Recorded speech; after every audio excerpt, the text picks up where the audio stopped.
सजाद तरीन साहब, आज ये एक बड़ी कार्रवाई हुई है।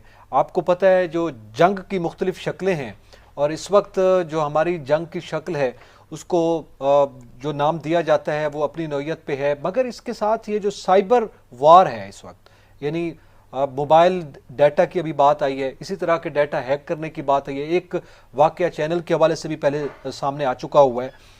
आज इस कोशिश को नाकाम बना दिया गया है। इस हवाले से आप क्या समझते हैं कि कितनी हद तक ये वॉर जो है वो आगे चल सकती है और ये कितना खतरनाक मंसूबा था जिसे नाकाम बनाया गया? देखिए नकी साहब, मैं आपको अर्ज़ करूं कि अब जंग की शक्लें मुख्तलिफ हो गई हैं। आज से 10 साल, 20 साल, 50 साल पहले जो जंग का तरीक़ाकार था या जंग में जो कुछ इस्तेमाल होता था, अब वो यकसर बदल गया है। अब जंग बिल्कुल उसके अंदाज़, उसके बिल्कुल तरीक़ाकार और आलात बदल गए हैं। अब मुख्तलिफ आलात आ गए हैं जिनके ज़रिए जंग की जाती है। और मैं समझता हूँ कि इंडिया हमारा दुश्मन मुल्क है और उसकी इंटेलिजेंस एजेंसी रा, ख़ुसूसी तौर पर रा जो है वो हर वक्त पाकिस्तान दुश्मनी में लगी रहती है। और इंडियंस जो हैं, आपको पता है दुनिया भर में जितनी भी ये बड़ी आईटी की कंपनी हैं, यहाँ इंडियंस बहुत बड़ी तादाद में बैठे हुए हैं, तो वो सारे के सारे पाकिस्तान दुश्मनी में कहीं ना कहीं मुतरक रहते हैं। तो मैं ये समझता हूँ कि हमारी जो खुफिया एजेंसियाँ हैं, ख़ास तौर पर हमारी जो आईएसआई है, उसको हम अपनी दिफा की फ्रंट लाइन जो करार देते हैं। पाकिस्तान की डिफेंस की जो फ्रंट लाइन है वो आईएसआई है। मैं समझता हूँ कि हमारी खुफिया एजेंसी जो है वो हर वक्त तैयार रहती हैं भारतीय साजिशों का मुकाबला करने के लिए, भारतीय अज़ाइम को नाकाम बनाने के लिए। मैं समझता हूँ ये एक बहुत बड़ी साजिश थी जिसको नाकाम बना दिया गया है और इससे भारत को एक मैसेज भी दिया गया है कि ऐसी बात नहीं है कि आप इस किस्म के हमारे लोगों की कोई टेलीफोन हैक कर लोगे या उनका ज़ाती जो डाटा है वो चोरी कर लोगे।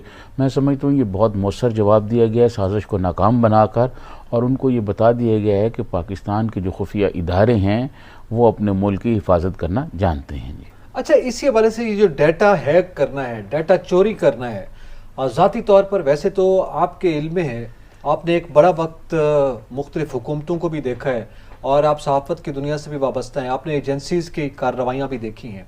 मुल्क की मफादात, नेशनल इंटरेस्ट के हवाले से मुख्तलिफ एजेंसियाँ मुख्तलिफ ममालिक में अपना किरदार अदा करती हैं और अपने ममालिक को डाटा फराहम करती हैं, मगर ये ज़ाती डाटा हैक करके देना ये एक घटिया नौयत का काम था जो कि किया गया है रा की जानिब से। इससे क्या हासिल करना चाहते थे, क्या हदफ क्या हो सकता है? देखें, मैं आपको अर्ज़ करूं कि पाकिस्तान को नुकसान पहुंचाने का कोई मौका जो है ना, वो इंडिया खुफिया एजेंसी रा और इंडियंस के बाकी जो लोग हैं या उनकी बाकी जो एजेंसी हैं वो हाथ से नहीं जाने देते। वो जहाँ भी कोशिश करते हैं पाकिस्तान को कोई नुकसान पहुंचा सकते हैं, वो भरपूर कोशिश करते हैं, लेकिन पाकिस्तान की जानिब से भी उनको भरपूर जवाब दिया जाता है। देखें, मैं आपको अर्ज़ करूं कि हम पाकिस्तान को बने हुए 72-73 साल हो गए हैं। हमने 72-73 साल में सिर्फ इंडिया को ही देखा है और इंडिया की जो दाव पेच है उनको ही जवाब दिया है। तो मैं समझता हूँ कि अब दुनिया बहुत तब्दील हो चुकी है। अब जो है हम बहुत कुछ सीख चुके हैं और इंडिया को हर मास पर जवाब देने के लिए हम तैयार हैं। अच्छा, इस तरह की जो कोशिश की जाती है कि वो बिलखसूस हमारे अस्करी हुकाम की और अहम शख्सियात का डाटा हैक करने के बाद यकीनी तौर पर उनका कोई हदफ होगा, वो कुछ मालूमात जो है ज़ाहिर है चोरी करके कोई ना कोई नुकसान पहुंचाना चाहते होंगे, मगर इस वक्त जब हम साइबर क्राइम की बात करते हैं जिसके तहत ये कार्रवाई की जाती है उसको क्राइम कहा जाता है। मसलन इसमें अभी हमारे पास एक केस अभी मौजूद है कुलभूषण यादव का, जिसने ज़ाती तौर पर फिज़िकली आकर खुफिया मालूमात ज़ाहिर है अपने मुल्क को फराहम कर रहा होगा, यहाँ पे नुकसान पहुँचाने की कोशिश की, उसको हमने दुनिया के सामने बेनकाब किया है। वो एक सर्विंग ऑफिसर था। इसी तरह जो ये कार्रवाई की जाती है ये भी आज बेनकाब हुई है, इसके क्या असरात मुरतब हो सकते हैं आलमी सतह? देखें, मैं आपको अर्ज़ करूं कि हम हर सतह पर, हर जगह पर इंडिया का हर वार नाकाम बनाने के बाद हम आलमी दुनिया को ये बताते हैं कि देखें इंडिया क्या कर रहा है, इंडिया क्या नुकसान पहुंचा रहा है। आपने कुलभूषण की बात की, हमने कुलभूषण के हवाले से भी ये किया है। और ये मैं आपको अर्ज़ करूं कि हमारी तो, क्योंकि इंडिया हमारा दुश्मन है, वो करता रहता है, ये दुनिया भर के ममालिक के दरमियान इसी किस्म की महाजाराई जारी रहती है। आपको याद होगा सदर ट्रंप ने चाइना की कई कंपनियों को जो है उस पर बैन किया हुआ है और उनके दरमियान एक महाजाराई चल रही है। इसी तरह सदर ट्रंप के जो इलेक्शन के दौरान जो है वो रशियन मुख्तलिफ कंपनियों पर इल्ज़ामात लग गए कि उन्होंने ये किया।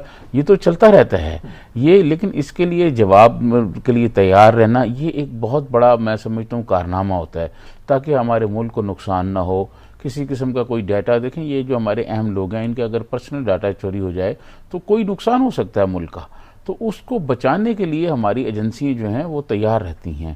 لیکن انڈیا کیونکہ ہمارا دشمن ملک ہے اور وہ بھی کوشش میں لگا رہتا ہے، کہیں نہ کہیں انڈینز جو آئی ٹی میں ہیں ان کے بہت دنیا بھر میں لوگ بیٹھے ہوئے ہیں، ان کی لابی ہے وہاں پر، تو وہ میں سمجھتا ہوں. لیکن یہ سارے عزائم ہم ان کے ناکام بناتے رہیں اور انشاءاللہ آئندہ بھی بنائیں گے، اس میں کوئی پریشان ہونے والی بات نہیں ہے. آپ نے ایک بڑی اچھی مثال دی، رشین کمپنیز اور امریکہ کے درمیان معاملہ ڈیٹا کے حوالے سے تھا. چائنا اور امریکہ کے درمیان بھی ڈیٹا اور معلومات کی شیئرنگ کے معاملات چلتے رہیں. اس پہ پابندیاں لگائی گئی امریکہ میں کچھ اس نوعیت کے الزامات لگا کر، اور عالمی سطح پر جو ہے وہ اقدامات کیے جاتے ہیں اور وہ عالمی سطح پر اس کو جسٹیفائی سمجھا جاتا ہے. اچھا، اقوام متحدہ موجود ہے، اس کے بھی ظاہر ہے کچھ ایس او پیز موجود ہیں، سائبر کرائم کے حوالے سے لاز عالمی سطح پہ بھی بن گئے ہیں.